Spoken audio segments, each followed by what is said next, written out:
the board met today after almost 6 months. There were many issues that we had to decide. The main issues being, the first one is that there was coal pollution at Vasco was discussed. The board has been monitoring the coal pollution for the last 2-3 years, and in the last 3 months we found the levels of particulate matter PM10, where the limit is 100 micrograms per cubic meter. It has sometimes reached 175 and even 200.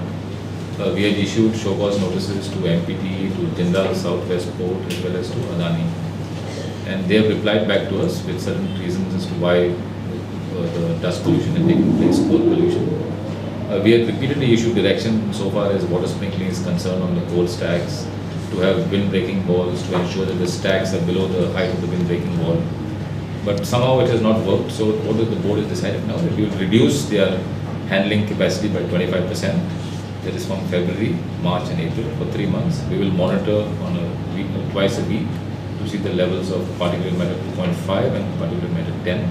And if there is any improvement in the coal dust pollution as we measure scientifically, then we will restore that capacity back. Otherwise, probably we will continue till the measures that we suggest are put in place, that the coal dust in Vasco is reduced and eliminated to the major extent.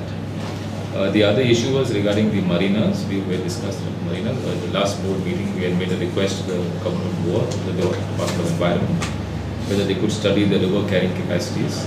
But they replied back saying that the board could do the study under Section 17 of the Water Act. We discussed the matter in detail, and we find that we could ask a university like Annamalai, through the Department of Ecology, and the BITS Pilani, through the Department of Environment Engineering that they have, that they could jointly, along with the proponents for the marinas, we could make a study of the impact on the environment in and around the marinas, which we will place before the board at the next meeting. And then we will probably suggest to the Department of Environment and Government of Goa to take this study forward, so that we have data, scientific data of what would be the effect of the marina on marine life in and around the proposed area.